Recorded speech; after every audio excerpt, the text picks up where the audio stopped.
लो जी, ये भी कोई कहने की बात है कि हमारे देश के जो प्रधानमंत्री हैं वो अंबानी और अडानी के पपेट हैं, ऐसा किसानों ने कहा है। उनका भाव ये निकल के आता है। तो क्यों ना आज हम राजनीति को दरकिनार करते हैं और उनकी बात को थोड़ा सा बड़ा करने की कोशिश करते हैं, बड़े पर्सपेक्टिव में देखने की कोशिश करते हैं। वो 3 खबर आपको ये समझने में मदद करेगी कि जो किसान है कि उनकी बात कितनी गलत है, कितनी सही है, कितनी दमदार है। वो 3 खबर आप देख लीजिए। बाकी आपके जो मत हैं, जो मतांतर है, साइड में रखिए और लास्ट में जो कंक्लूजन निकलेगा आप अपना ही हित देखेंगे उसके अंदर। चलिए देखते हैं। सिंगी बॉर्डर पर जमा हुए जितने भी किसान हैं, ज्यादातर हरियाणा और पंजाब के और देश भर के, दुनिया भर के अलग अलग कोने से आज भी किसान पहुंच रहे हैं। उनका सिर्फ एक ही मात्र लक्ष्य है कि इस बिल को वापस ले लीजिए जो आपने 3 बिलों को पारित किया है। अब सरकार नहीं मान रही है, लेकिन किसान आज उनको 30 दिन से ज्यादा हो चुका है, लेकिन आज इस ठिठुरती ठंड में आज वो ठिठुर रहा है और सरकार उनकी बात सुने या ना सुने, ये आप लोग टीवी चैनल के माध्यम से देख रहे हैं। कई टीवी चैनल्स ने तो उनको आतंकवादी तक घोषित कर दिया है। जिस देश में किसानों के लिए आतंकवादी जैसे शब्द का प्रयोग किया जा रहा है, तो यहां पर हम इंसानों की जो मानसिक विकलांगता है, आज इन राजनेताओं को उस पर गर्व हो रहा है। बहरहाल जो किसान है वो सिर्फ 3 बिलों का विरोध नहीं कर रहे हैं, वो इलेक्ट्रिसिटी अमेंडमेंट बिल 2020 का भी विरोध कर रहे हैं कि कैसे बिजली कंपनी को पूरी तरह से प्राइवेटाइज किया जाएगा, जिसकी वजह से उनको जो बहुत सारी दिक्कतों का सामना करना पड़ेगा। सिर्फ किसानों का नुकसान नहीं है, विरोध भले ही वो कर रहे हैं, हम जैसे कंज्यूमर का भी नुकसान है। और आप सबको पता है कि यूनियन मिनिस्टर ने एक ड्राफ्ट लेकर के आए थे इलेक्ट्रिसिटी अमेंडमेंट बिल, जो कि अप्रैल में लेकर के आते हैं। जैसे ही ये बिल आता है तो जितने भी इस डिपार्टमेंट में काम करने वाले जो कर्मचारी हैं वो जाके प्रोटेस्ट करना शुरू करते हैं, धरना देना शुरू करते हैं और कहते हैं कि जो बिल है वो कंज्यूमर के और एम्प्लॉयज के इंटरेस्ट के अगेंस्ट है, ऐसा नहीं होना चाहिए था। अलग अलग राज्यों में अलग अलग संस्थाओं ने इसका विरोध किया था, जैसे all India power engineer federation जो कि तेलंगाना की है, यहां इसका विरोध हुआ था। संशोधन से पहले मैं आपको एक बात बताता हूं। 1948 में जब डॉक्टर भीमराव अंबेडकर के द्वारा इलेक्ट्रिसिटी एक्ट 1948 जब बनाया गया था, तो उन्होंने पूरा ओवरऑल डेवलपमेंट कैसे इस सेक्टर का होगा और विभिन्न सेक्टरों को ध्यान में रखते हुए इस एक्ट का प्रावधान किया था। अब इस एक्ट का प्रावधान में यह सुनिश्चित किया गया था कि इस डिपार्टमेंट को कम से कम सरकार 3% का मुनाफा देगी। लेकिन उसके बाद हम और आप देखते हैं किस तरह से बिजली कंपनियों के घाटे लगातार बढ़ते जा रहे हैं।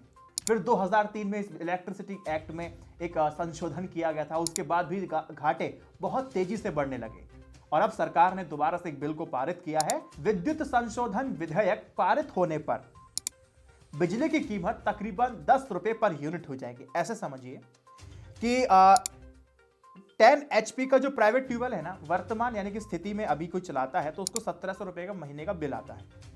जब ये दरें लागू हो जाएंगी तो वही बिल 10 घंटे लगातार अगर ट्यूबवेल जलेगा तो तकरीबन 24,000 का इसमें खर्चा आएगा महीने का किसान के ऊपर। अब मैं और आप, हमारे लिए इसमें क्या हो जाएगा? देखिए, 1 किलोवाट का कनेक्शन है और 100 यूनिट आप महीने के आप खर्च करते हैं तो आपका जो बिजली का बिल आता है वो 367 रुपीज आता है। अब जो बिल आएगा वो 1100 रुपए का हो जाएगा।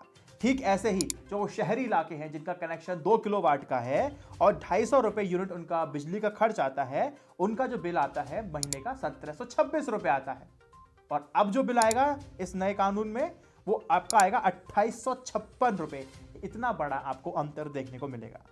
हम एक चीज देखते हैं कि हाँ, इलेक्ट्रिसिटी डिपार्टमेंट को आप प्राइवेटाइज करेंगे तो आपको सुविधाएं बेहतर मिलेंगी, लेकिन जो घाटे लगातार होते जा रहे हैं, वो बढ़ते जा रहे हैं। आपसे मोटी रकम को वसूलने के बाद भी ये बैंकों से कर्ज लेते हैं, बैंकों को पैसा नहीं लौटाते हैं और वही पैसा बट्टे खाते में जाते हैं, राइट ऑफ कर दिए जाते हैं। यानी कि आपसे पैसा लेने के बाद भी हमारा जो पैसा है वो भी उसका इस्तेमाल अपने ऐश आराम और तमाम की फिजूल खर्ची में करते हैं, या मैं यूं कहूं कि साफ नीयत से बैंक इंस्टॉलमेंट नहीं भरते और राइट ऑफ करवा देते हैं। ये वीडियो आप देखिए, समझ जाएंगे कि इस बार मोदी सरकार ने कैसे साल दर साल राइट ऑफ किए हैं।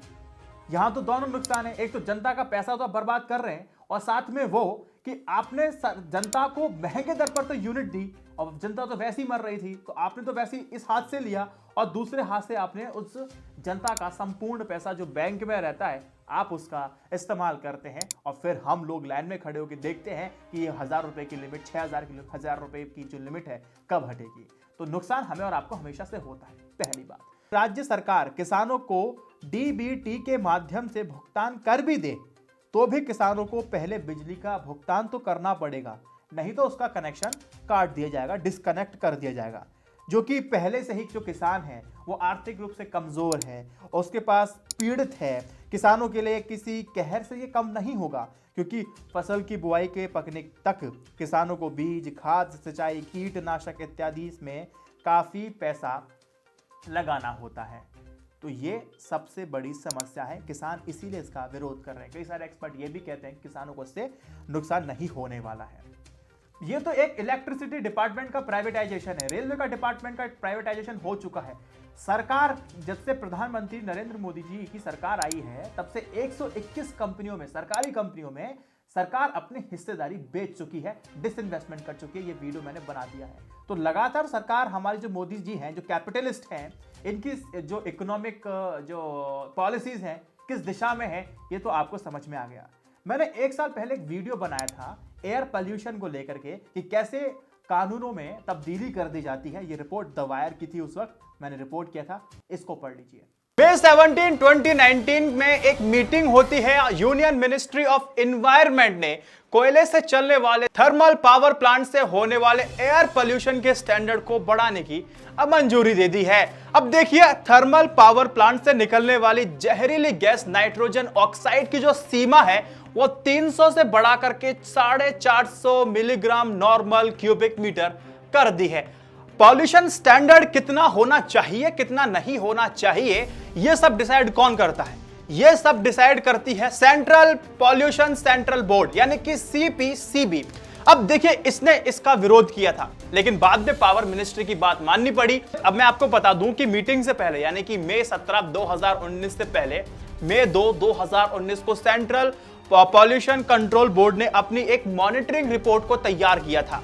अब उस रिपोर्ट में उसने 4 थर्मल पावर के 7 यूनिट पर एक रिपोर्ट बनाई थी। एक अध्ययन करने के बाद रिपोर्ट बनाती है जिसमें एक तथ्यात्मक विश्लेषण किया गया था, बताया गया था, जिसमें पाया गया कि 7 में से 2 यूनिट ही 300 मिलीग्राम नॉर्मल क्यूबिक मीटर के स्टैंडर्ड से ज्यादा इमिशन यानी कि उत्सर्जन कर रही है। ये दोनों ही units Adani power Rajasthan limited की है। अब देखिए, दिसंबर 7, 2015 को एनवायरनमेंट मिनिस्ट्री ने एक नोटिफिकेशन को बकायदा रिलीज किया था और उस नोटिफिकेशन में बताया गया था कि थर्मल पावर प्लांट्स जो 2003 से लेकर के 2016 के बीच में सेटअप हुए हैं या लगाए गए हैं, उनका जो नाइट्रोजन ऑक्साइड यानी कि NOx का जो उत्सर्जन है, इमिशन है, वो 300 मिलीग्राम नॉर्मल क्यूबिक मीटर से ज्यादा नहीं होना चाहिए। स्टैंडर्ड वहां फिक्स कर दिया गया था, लेकिन मिनिस्ट्री ऑफ पावर इस स्टैंडर्ड को लेकर के ऑब्जेक्ट करती है और 17 मई 2019 को नाइट्रोजन ऑक्साइड से उत्सर्जन की सीमा को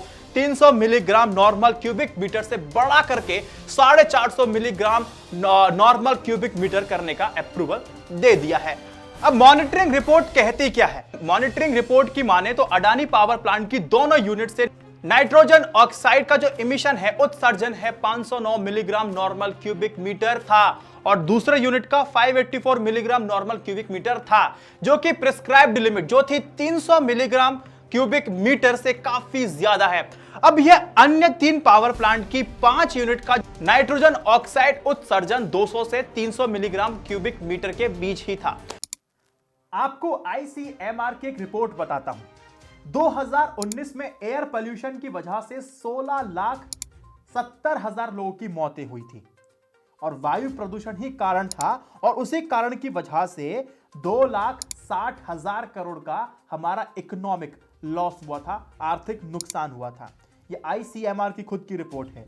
अब देखिए, जो एयर पोल्यूशन होता है उसकी वजह से विभिन्न प्रकार की बीमारियां फैलती हैं। एयर पोल्यूशन को नापने के लिए PM10, PM2.5 दो पैरामीटर होते हैं।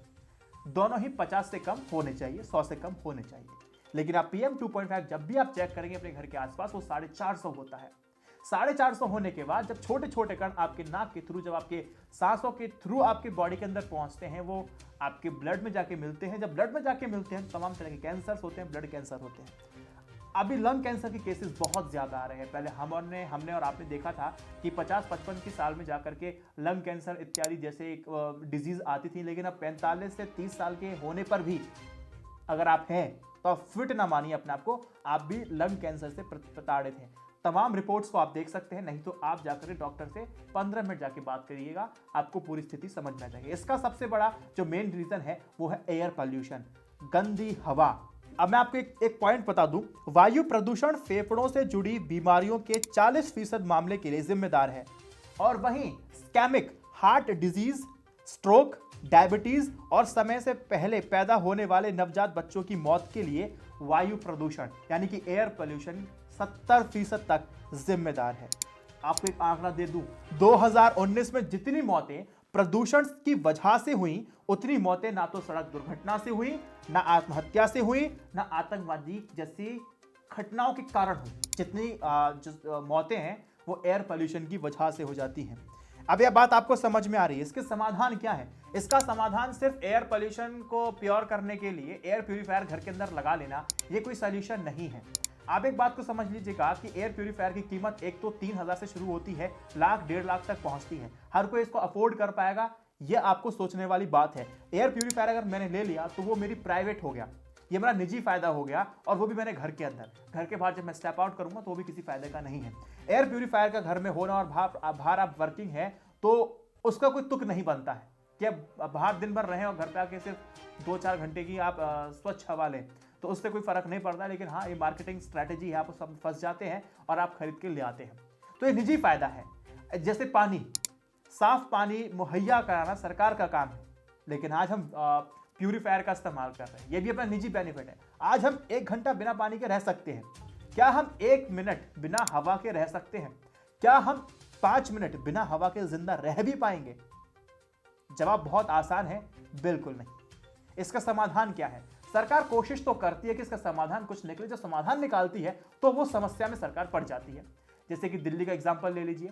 अरविंद केजरीवाल ने कहा था कि वायु प्रदूषण है तो हमें ट्रांसपोर्ट को बंद करना होगा, कम करना शुरू करना होगा। जब ट्रांसपोर्ट पे वो रोक लगाने की कोशिश कर रहे थे तो जो हमारी मिडिल क्लास फैमिली थी वो सख्त उनके खिलाफ हो गई। तो ये पॉलिटिकल मोटिवेटेड जो स्टेप बताया जाने लगा, और अरविंद केजरीवाल जी फिर कुछ नहीं, साइडलाइन हो जाते हैं। तो स्टेप तो लिए जाते हैं लेकिन फिर पीछे हट लिया जाता है, उनका क्रियान्वयन अच्छा नहीं होता है, हो ही नहीं पाता है। एक एग्जांपल मैंने आपको दिया, साफ हवा और साफ पानी, ये दोनों हमारा जन्मसिद्ध अधिकार है और ये जिम्मेदारी सरकार की बनती है। इस 2 चीजों को आप सरकार को राजनीतिक मुद्दा बनवाइए, तभी जाकर इसका समाधान होगा, नहीं तो कुछ नहीं होने वाला है। यकीन मानिए, जो अमीर है, अभी आपको पता है स्थिति इतनी बुरी हो गई थी कुछ साल पहले कि ऑक्सीजन 20 मिनट की ऑक्सीजन के लिए आपको तकरीबन 350 से 400 रुपए के आसपास को पे करना पड़ता था। सोचिए ये 24 घंटे की स्थिति अगर बन जाएगी तो। इसीलिए मैं कहता हूं, सिर्फ किसान ही नहीं, ये पूरा देश आर पार की स्थिति में है। बातचीत में किसान जो भी मुद्दा उठाएं, जनता को हालात से निपटना होगा। यह देश मोदी, शाह, अंबानी, अडानी का नहीं, हम सबका है। जय Hind, Vande Mataram. Stay updated, stay educated, सत्यमेव जयते। नमस्कार।